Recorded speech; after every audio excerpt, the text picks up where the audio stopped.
dare great things for Christ.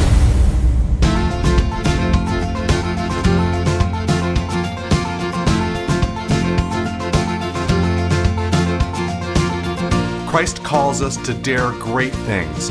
In the marketplace, as well as in the mission field, there has never been a time like the present for the spirit of the Catholic entrepreneur. Now is the time for men and women of great courage and great vision to engage our church and our culture. Now is the time to dare great things.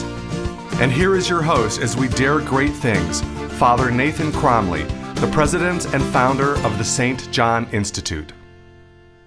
If there's one thing that organizational leaders share in common, it's the need to know how to advance when no one else does.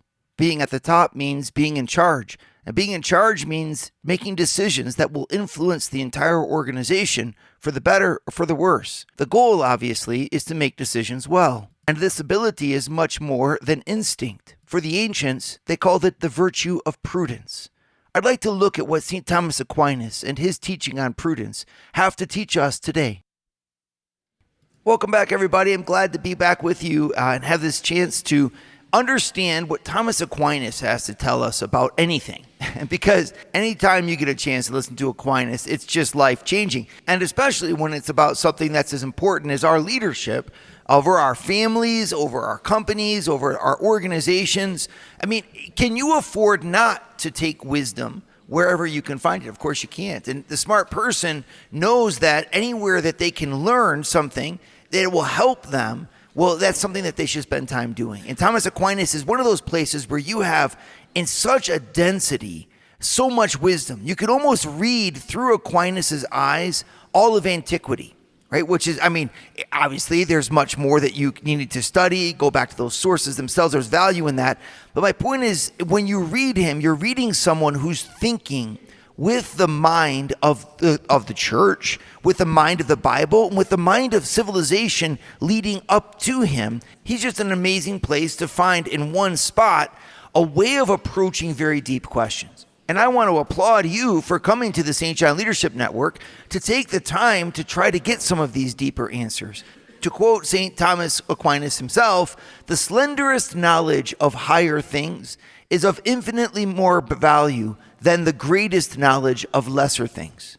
Right? So we can say, well, we're kind of plunged in the lesser things because we're people of business, and that's fine. I'm glad that you are. We need you to be there.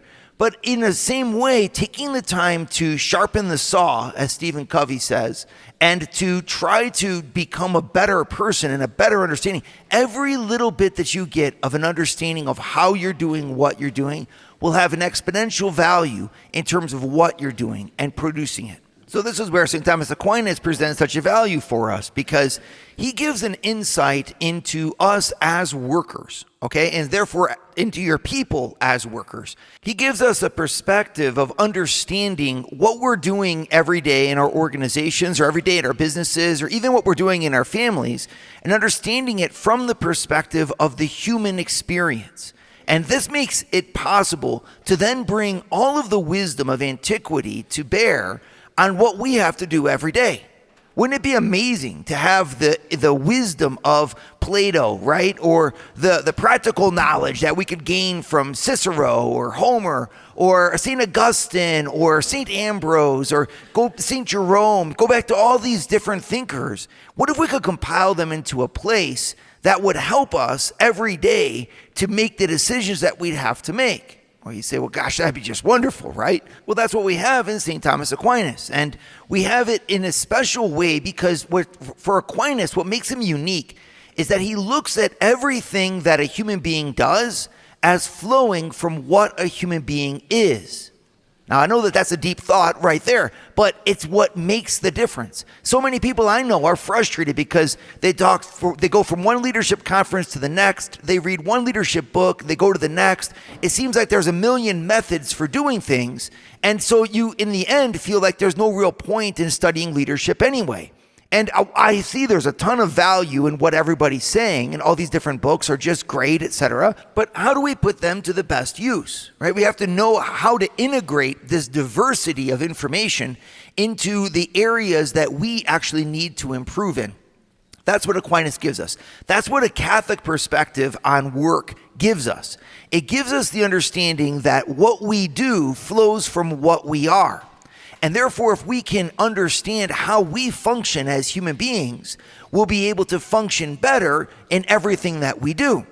And so an improvement in who I am on the inside, and it is an improvement of what I've been given, my nature, and will have a dramatic result in everything that I do. And this is a way for us to integrate both our thinking of the family and leadership in the family and leadership at work. So many times people try to juggle these two balls and they say, it's just impossible. It's either the family or it's work. And it feels like I have to take away from my family to give to work, or I have to take away from work to give to my family, right? And therefore they live a divided life. And the whole secret and beauty of what the Christian churches give us and what the Bible gives us as a vision for work, and therefore what the Catholic Church proposes, is that you're able to integrate whatever is diverse in your life into a single unified change. I can be someone who's terrific leading my community and terrific leading my family and terrific leading my workplace if I become a leader in the very fabric of my being. Then I just apply who I am and my intelligence and my gifts and my capacities and my skills. I apply them in those different contexts. And I might be better at some, better than the other, but I'll be a leader in all three. And I will use each of those different domains then to help the other ones. My time at work is actually practice for my time at home. And my time at home is the seedbed for what I do in the community. And what I do in the community will feed what I do at work. And the three bring advantage to each other because all three of them are exercises of the same principle. Me asserting myself for the good of those whom I influence. That's called leadership. And if you really absorb the Catholic vision of this, the vision that Aquinas gives us, the vision that the Bible gives us, that work flows from who we are, well then understanding the place of virtues and the virtues that Aquinas himself is going to give us here, in the four cardinal virtues, especially the virtue of prudence, which we're going to be looking at today, but you'll understand why it's so important. If I'm a prudent person, then I will make good decisions in the workplace. And that practice of making good decisions in the workplace will help me to make good decisions at home. And being at home a prudent person, of course I'll extend that into my society and into the culture as a whole. This is what's so powerful about this. Aquinas points us into a pathway to make an impact everywhere we are for God and for the good. And that pathway is the human person. It's our own heart and our own personal development of character. And that begins with the virtue of prudence. Would you like to hear more from Father Nathan? Join the St. John Leadership Network and receive a 2-minute glance at the gospel every Sunday morning right to your phone. To learn more, go to www.stjohnleadershipnetwork.org/member and join for free today. So if we want to be a great leader in our organizations and a great leader at home and a great leader in our community, if we just want to be a leader, period, we need to start with developing who we are. And that development of who we are means we have to understand what it is that makes us up. What is a human being, right? And so here, looking at what the thinkers have always thought is of a special importance.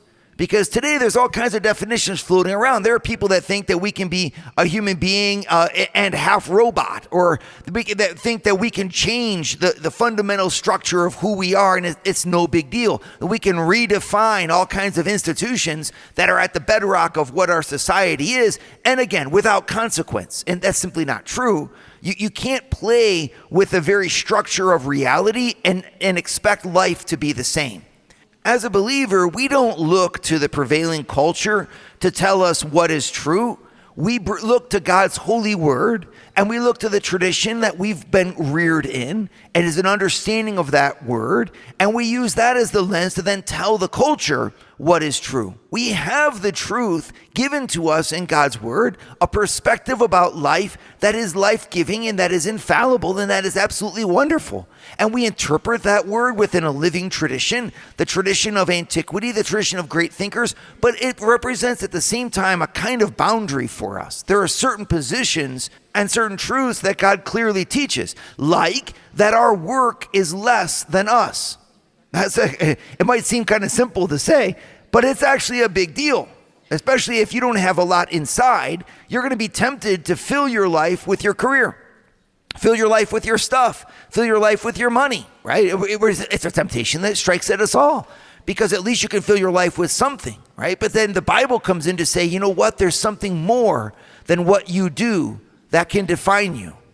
And if you allow my word, my truth, my vision for your life to be what defines you, you know, the vision of God for who you are, well, you have a treasure that surpasses anything that you could ever acquire on this earth. And the Bible also teaches us that the family is more important than our jobs. And again, we can chafe at this a little bit, especially if we're go-getters or if our family life is not going really well.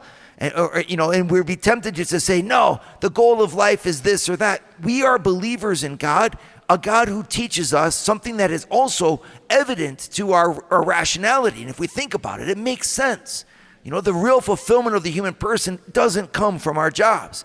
It comes from the way that our jobs serve the greater good of our family and of our world. Our purpose is something greater than our avocation. And there's all kinds of other wonderful truths like that come to us from sacred scripture that we need to allow ourselves to relish. One of those truths is all about virtue. And here is St. Thomas Aquinas, just a great place for us to look for a nice source that condenses all of the different thought of antiquity and puts it in a Christian perspective. And it focuses us on the value of these virtues, the value of this character for who we are. And the queen of them all is the virtue of prudence. And that's why I want to start with that, because it helps us to understand the value of the other ones as well. We're going to look at prudence, temperance, justice, and fortitude. Okay, these are the 4 cardinal virtues. It's a fancy word, cardinal, and it doesn't mean a little red bird. That's the state bird of Ohio. No. It actually means a hinge. It means that other things are attached to these virtues. If you get prudence, well, you're going to have a whole bunch of other great virtues that are attached to it. And if you get temperance, if you get any one of these 4, well, you get like a quarter of all the virtues. And so the focal point for our acquisition of virtue or our improvement of who we are ought to begin with saying, how do I get prudence? Now, it sounds kind of funny because the way we use the word today, usually prudence means be careful. It means avoiding mistakes. So a prudent person is someone who just doesn't do too much. That doesn't sound like a lot of fun. You know, tell your kids, we're going to have a school of prudence today, you know, and the kids are all like, oh, no, not prudence. And it's actually a misnomer, right? It's a misunderstanding of what the word is supposed to mean. In fact, if you go back to the ancient understanding of prudence, it comes from the root of looking at what can't be seen. The etymology of the word refers to the ability of a prudent person to see what's not obvious to everybody else. And so a prudent person is going to be a wise person, but also a smart person. It's going to be kind of that person that is able to look beyond the veil and beyond the opacity of the situation and find a way forward no matter what. This is just a terrific blessing. I mean, if you're a prudent person, you're going to be your boss's best friend, right? And you're going to be able to provide for your family no matter what the economic situation is. And you're going to be able to find a way to navigate conversations with your 13-year-old where you can actually bring out the best of them. A prudent person, in other words, is the one who sees around the obstacle and around what doesn't yet exist and is able to find the way to the future every time with pleasure and with ease. I mean, could you imagine being married to a prudent person? It'd be absolutely amazing, right? And many of you already are. Could you imagine being the prudent person, what that would mean to your spouse? Oh my goodness. I mean, if you're able, in other words, to not just get angry, not just get frustrated with the way that things are, but actually find a pathway through the things that are towards the way that things should be. I mean, you'd be like, well, it's almost like when you say prudence, you say a perfect person. And in a very real way, it's true in the sense that this is the height of the moral virtues. And so by acquiring it, you acquire an impact on virtually every other aspect of your life. As a matter of fact, Aristotle used to call prudence practical wisdom. Practical meaning, think of it as real life. The wisdom of so if a person lives life well, they've got to be prudent. Or they have to at least live life according to the virtue of prudence, according to its influence. So it's extremely important that we understand this. Because if you're confronted, for example, in situations at work where you have to innovate or you have to find a solution. Here's an example. Inflation strikes the country. Let's just suppose that that's the context that you're in. And under inflation, well, that means that you have to raise your rates, and raising your rates will mean you lose customers. And if you lose customers, it means you have to downsize. And downsizing doesn't help the economy at all. And plus, it's something that we all want to avoid because we care about our people. And then how do you recover from downsizing anyway? That's a whole nother situation. And so you look at what's going on economically around, and you look at inflation, going off the charts. But instead of saying, I don't know what to do, and giving up, you actually are able to apply your mind and your trained virtue to the situation and find a way through it. And if you can't do that, you at least have the prudence to ask people who can. And you calmly look at any situation that's given to you, a failure in the family, a challenge of your health, a decision of where to move in the country. But you don't look at it, I guess, as one who feels disarmed in front of things that they don't know.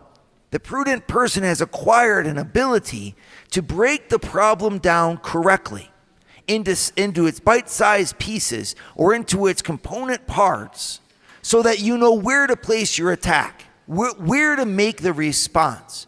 I can't solve everything all at once, but a prudent person is able to say, I can solve the most important thing that will have the biggest ripple effect on everything else. A prudent person is like someone who knows how to aim their rifle or aim their cannon shot, right? To cripple the enemy in the key location or to fire their arrow right into the soft spot that's underneath all of the armor of the dragon, and slay the dragon. A prudent person, in other words, uses their mind in order to make a good life. It's an amazing quality. And it has three essential components to it. Okay, the first part of prudence is your ability to take counsel. Your ability, in other words, to research and to think through what is in front of you. That taking a step back to analyze a situation correctly. That's a step that many people miss, especially in today's culture where everything seems so instantaneous. And in fact, it's not. And to study the situation, to look at it correctly, to get the right metrics, the right measurements, the right base of understanding, that's a whole practice of the mind to calmly consider things and to consider them all right. The second part of prudence is where you look at the universal principles that exist about how we should function. So this is you, of course, reading all kinds of business books and going to classes at the St. John Leadership Network and having all kinds of coaching, right? All that where you learn kind of this is how businesses ought to function, or this is how my family ought to function, how our world ought to function. But then you apply it to that particular circumstance. So in the first stage of prudence, you take the time to really break the situation down, to see its weak point correctly. And you ask different people for advice there. Where do I start? How do I do this? You consider those things. Then you consider the universal principles of how things ought to be, and as they apply to your particular case. This way of thinking, this understanding of practical knowledge is echoed even in the writings of Sun Tzu, The Art of War, for example. And he gives 5 different aspects to any kind of battle plan.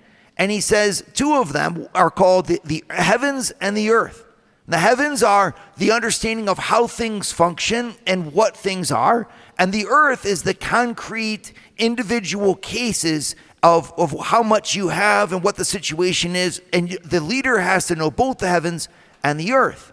Well, in the same way, the leader has to know both the principles of how business ought to function and how well your people are doing, how many people you have, what the morale is like in your organization, how communication really functions. And if you know those 2, then you're at the second aspect of what makes prudent great. Prudence, great. You both know and understand the situation. You also understand your particular context. And then third is you apply yourself to action at the right time. So the third function of prudence is to engage yourself by commanding the will into action. In other words, to engage at the right time in the right way, but to actually engage. And so you can't just be a planner and be prudent. A prudent person is a person of action. It's a practical wisdom of life. So how do we get better at it? How do we improve it? Well, Aquinas has all kinds of ideas for that too. Would you like to start your Thursday mornings with a scriptural leadership lesson? Join the St. John Leadership Network, where Father Nathan hosts a 30-minute call at 6:30 a.m. in all 4 U.S. time zones. To learn more, go to www.stjohnleadershipnetwork.org/member and join for free today. I love looking at the virtue of prudence because it has such a deep impact on everything that we do. How do I acquire it, right?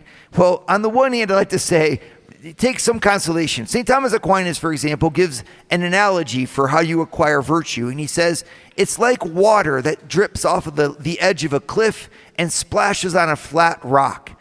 After 1,000,000 splashes, it has worn away the rock and made a little indent. It's pretty discouraging, isn't it, right?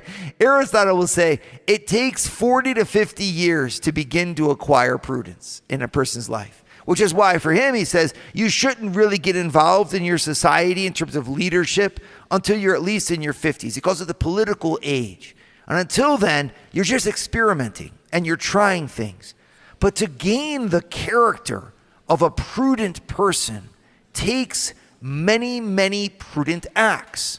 Right? This is the old adage, you fake it till you make it. Right? Well, it's like that when it comes to being prudent. If you want to learn prudence, the best way is to work for a prudent person.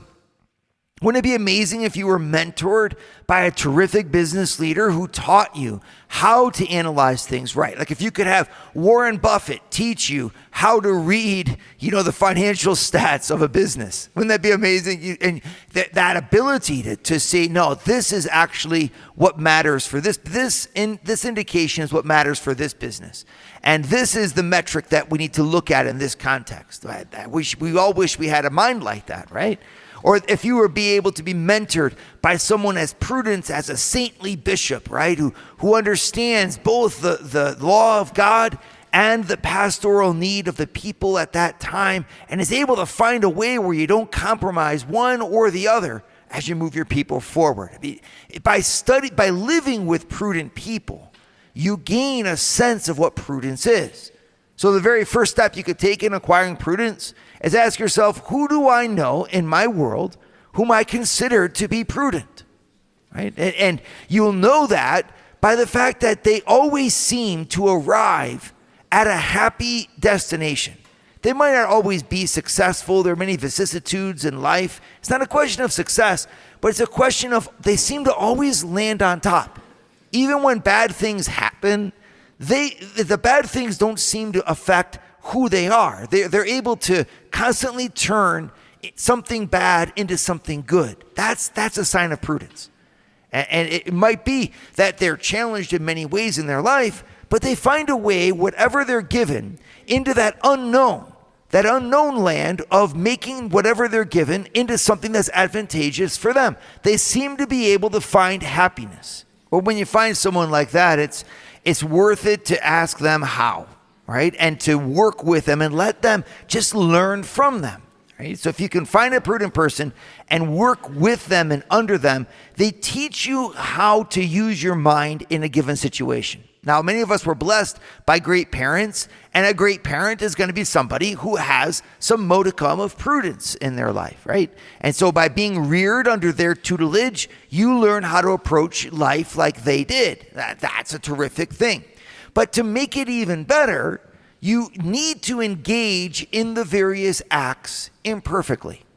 Meaning you don't acquire virtue by just imitating folks. You acquire virtue by applying yourself to the situations that you've been given in real time. and being allowed and allowing yourself to make the mistakes that might come. Right? It's okay to make mistakes. You actually can acquire virtue by making mistakes, but you can't acquire virtue by not trying. Right? So give yourself in your responsibilities that grace of being able to say, I might not make the right decisions, but I definitely am going to die trying. Third step to acquiring prudence is to take the time to begin to read and study the great thinking that goes into your situation. I'm thinking about the military, for example. When you get a promotion in the military into the officer grade, you're given a reading list. Especially I'm thinking of the Marines, where this is well known. If you're going to lead people, you need to be an educated person. And this means for us in our positions to take the time to try to understand deeper what we're doing. There's just no way around it, but what a great invitation and what a great possibility for us, because it means that your position of responsibility is actually going to push you to develop who you are in a great way. You can't, in other words, find the right way through a situation if you don't know the right way to begin with. Right? So having an understanding of business, having an understanding of ethics, having an understanding of leadership, knowing who you are, these are essential things if you're not going to be the blind leading the blind, right? And then what you do in these situations is you apply them to action, being ready to be imperfect, but trying your best, listening to others, being trained by others, taking counsel, trying to find your way forward will exercise your mind by failure. There's nothing better than a useful post-mortem after a failure. And going back over and asking each other, where did we break down? Because then you're going to learn and you're going to be better for the next round. Don't be afraid of being imperfect.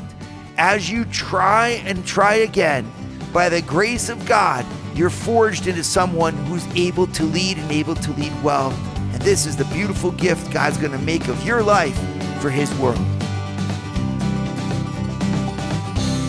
Dare great things for Christ. Share your feedback with Father Nathan. Send us an email at info@stjohninstitute.org. That's info@stjohninstitute.org. And don't forget to subscribe to premium video content to form, unite, and inspire you at Eagle Eye Pro on our website, eagleeyeministries.org. That's eagleeyeministries.org.